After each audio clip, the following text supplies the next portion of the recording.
Hari ini semuanya kelihatan bersemangat, saya jadi ikut bersemangat. Terima kasih juga untuk tim WM yang telah memfasilitasi workshop hari ini.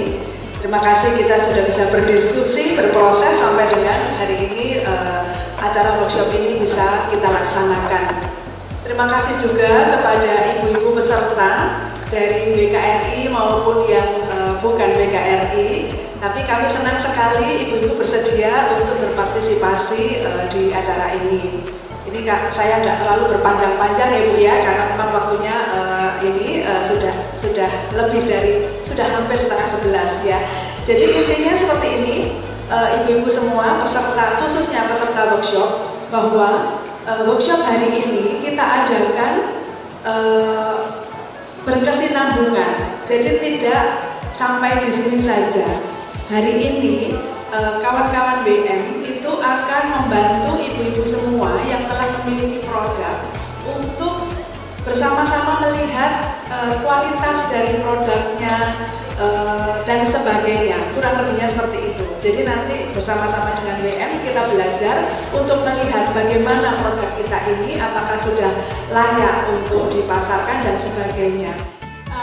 Kami bertiga, saya, Bu Dea dan Bu Yuli, serta ada 3 mahasiswa yang di belakang. Hari ini adalah sebagai fasilitator dari ibu-ibu sekalian. Proses ini adalah proses awal ibu-ibu tadi seperti Bu Ayu bilang, bahwa kita berharap proses ini akan berkelanjutan. Karena sekali lagi tidak mungkin untuk pengembangan produk itu sekali jadi atau sekali selesai. Tapi kami sangat berharap kegiatan ini akan berjalan berkelanjutan. Hari ini kita akan fokus pada atribut produk. Nanti ibu-ibu akan dibagi dalam kelompok dengan fasilitator masing-masing kelompok, ada saya, Bu Yuli dan Ibu Dea. Dan nanti untuk di atribut produk kami akan mencoba, kita akan sama-sama mengevaluasi dan kita akan melihat apakah atribut produk yang memang sudah ibu-ibu lakukan ini sudah sesuai atau memang ada yang perlu diperbaiki. Jika ada yang perlu diperbaiki, itu akan menjadi materi bagi kami untuk semoga di pertemuan selanjutnya. Dan memang kami dari tim BM sudah ngobrol-ngobrol juga sama Bu Ayu bahwa ini akan terus berkelanjutan ibu-ibu. Jadi kami akan mendampingi sampai benar-benar produk ini menjadi matang. Dan kami juga berharap, ini nggak ada romo ya, kalau ada romo mungkin saya agak sentil sedikit. Maksudnya semoga pihak paroki pun juga bisa memfasilitasi UMKM dari paroki untuk bisa lebih berkembang.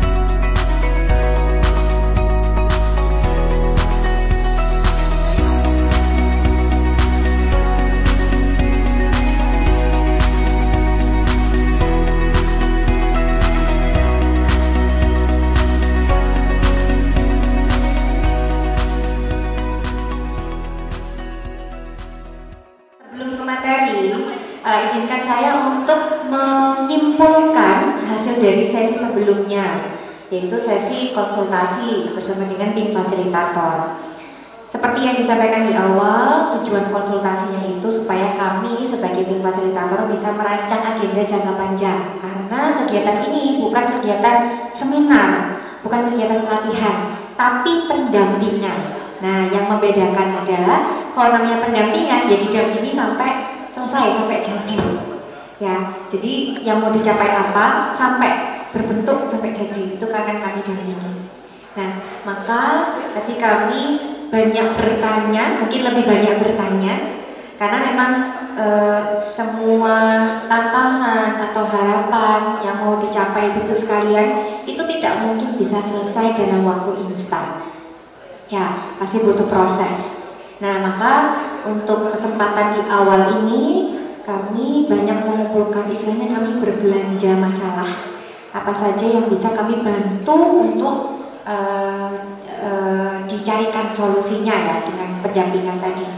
Yang pertama, banyak sekali kami melihat kebutuhan akan perizinan. Nah ini ya, banyak sekali yang belum punya perizinan, yaitu NIB dan PIRT untuk yang produk pangan. Kalau yang produknya bukan pangan, itu cukup NIB. Nah ini mungkin tadi sempat didiskusikan di kelompok masing-masing, penting ya ibu-ibu untuk punya NIB, perizinan ini penting. Selain dari sisi kewajiban kita sebagai warga negara, juga ini penting untuk meningkatkan image dari produk kita di mata masyarakat. Ketika produk kita itu terdaftar, itu konsumen akan merasa aman, konsumen akan merasa percaya. Dan ini bukan pendapat saya pribadi, ini adalah hasil penelitian. Jadi ini adalah peran kami sebagai pengajar. Kami meneliti yang seperti itu. Apa saja sih faktor-faktor yang membuat customer atau konsumen itu merasa percaya terhadap sebuah produk? Nah, salah satunya adalah perizinan. Dan sekarang pemerintah itu sudah sangat memudahkan. Ya, sekarang perizinan itu online. Mungkin memang ada berkas-berkas yang harus dilengkapi, tapi secara proses itu tidak sulit. Nanti kami juga akan mendampingi, tidak hanya memberikan informasi, tapi mendampingi sampai semua usaha ibu sekalian bisa terdaftar. Kemudian yang kedua, yaitu tentang penentuan nama merek dan logo produknya. Nah ini beberapa kami temui belum ada nama mereknya dan juga belum ada logo yang menjadi identitas atau kekhasan dari produknya. Nah tadi juga mungkin sudah sempat dibahas, ini penting untuk menunjukkan identitas produknya. Kalau kita mau memperluas pasar, kita mau customer itu bisa membedakan produk kita dibandingkan produk-produk lain di luaran, itu senjatanya adalah dengan brand dan logo. Nah, yang sudah punya, kalau masih merasa nggak srek atau ini waktu itu bikin asal-asalan, pokok punya, misalkan ya, mau diubah, mau bikin yang lebih bagus, mau nyoba sih ada alternatif lain nggak yang lebih cocok gitu ya. Nanti bisa kami bantu dengan pendampingan juga, pendampingan pembuatan logo.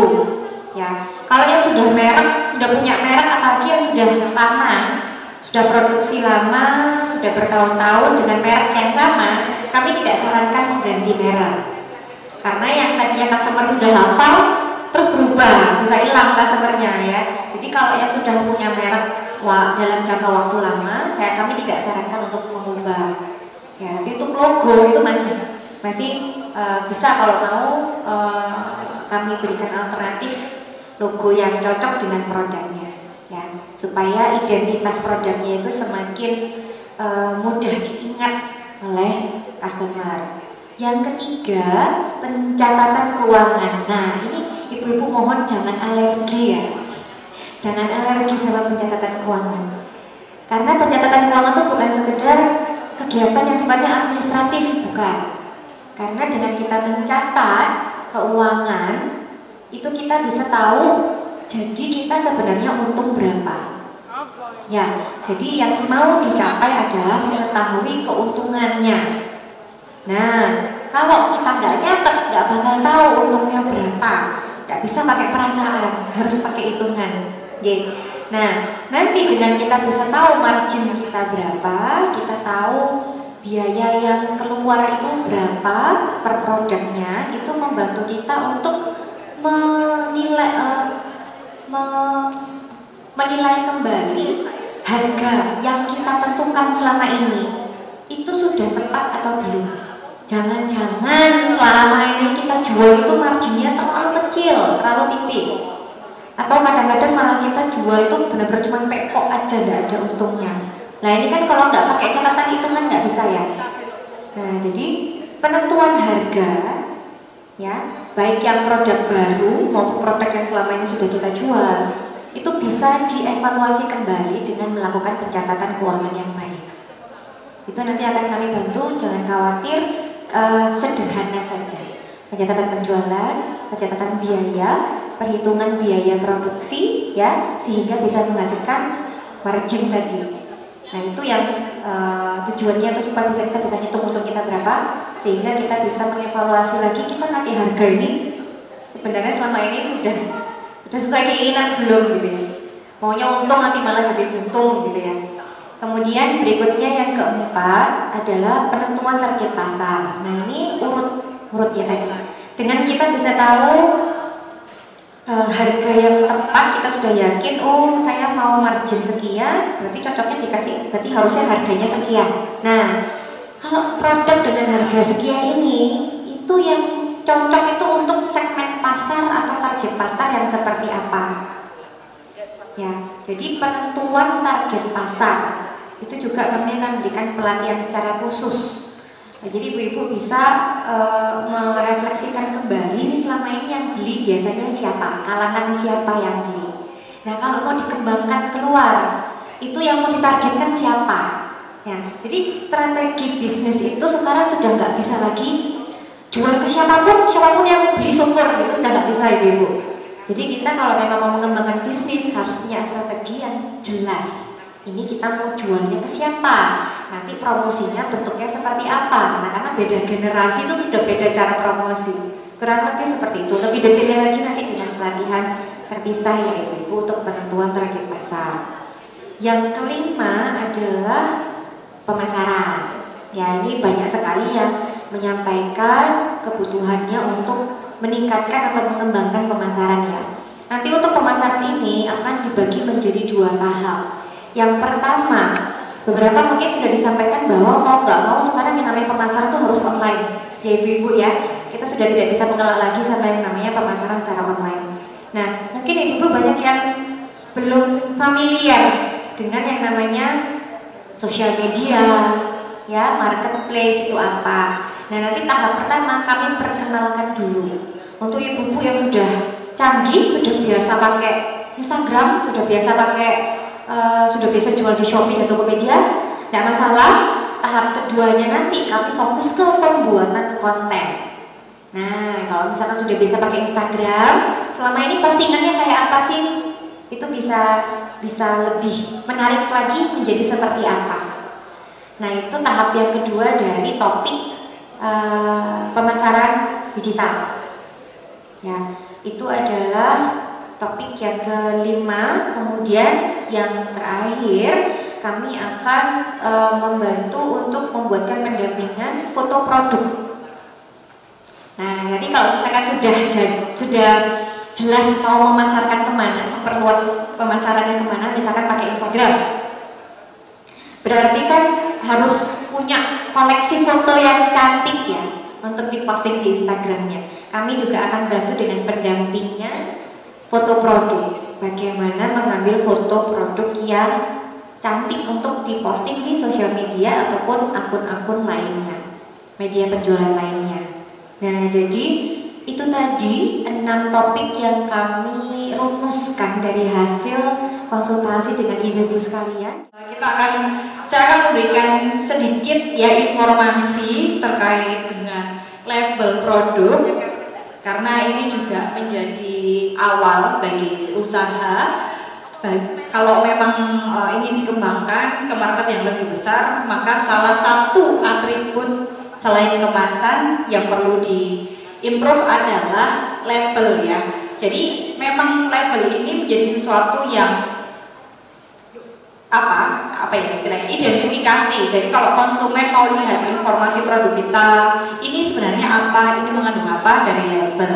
Nah, informasi ini yang saya sampaikan hari ini spesifik ke produk makanan minuman, karena memang yang spesifik butuh detail lebih banyak itu adalah produk makanan minuman. Kalau tadi kebetulan saya tadi waktu diskusi di produk kerajinan ya, kerajinan, dan di sini ada produk rajut, kemudian ada produk tas dari kemasan kopi. Nah, kalau produk-produk seperti ini kan sebenarnya labelnya lebih sederhana ya. Artinya informasi produknya biasanya seputar merek, nama produknya, kemudian ukuran, mungkin kalau ada ukuran, atau mungkin kalau mau lebih detail lagi biasanya cara mencuci, cara agar lebih awet, kemudian tidak boleh kena apa. Nah, biasanya seperti itu. Tapi kalau untuk produk makanan, ini lebih banyak detail yang perlu kita perhatikan. Nah, kenapa materi ini harus diketahui? Karena tadi disampaikan sama Bu Dea bahwa untuk produk sekarang itu akan konsumen akan lebih yakin ketika ada izin-nya, ada NIB-nya, ada PIRT-nya. Jadi artinya standar yang ditetapkan itu sudah dipenuhi oleh produsen atau pembuatnya. Kalau di Indonesia kita untuk produk olahan makanan ini diatur ada perizinannya yaitu PIRT. Nah, ini diatur dari peraturan BPOM. Jadi salah satu syarat untuk pengajuan PIRT ini untuk usaha-usaha kecil menengah adalah mencantumkan label yang sesuai dengan standar. Nah, jadi mungkin ibu-ibu di sini ada yang suka jalan-jalan ke Jatim Fair enggak? Atau pameran UMKM di Jatim Expo mungkin ya. Nah, kalau ibu-ibu lihat di situ kan ada biasanya pameran produk UMKM, itu produk-produk yang dipajang itu sudah dibina sama mungkin ada Bank Jatim, dibina sama Pemprov ataupun Pemkot ya, dan mereka kita lihat itu secara kemasan, secara syarat label itu sudah memenuhi syarat yang ditetapkan. Nah, jadi PIRT itu memiliki syarat minimum informasi produk yang harus ada di sana. Nah, kalau urusan labelnya cantik atau enggak itu nanti urusan estetika, tapi sebenarnya yang harus kita perhatikan adalah informasinya. Diberikan dalam workshop kita pagi sampai siang hari ini oleh tim fasilitator Universitas Katolik Widya Mandala. Semoga semua khususnya yang hadir pada siang hari ini selalu Tuhan lindungi dan kita semua selalu sehat-sehat agar dipertemukan kembali pada pertemuan yang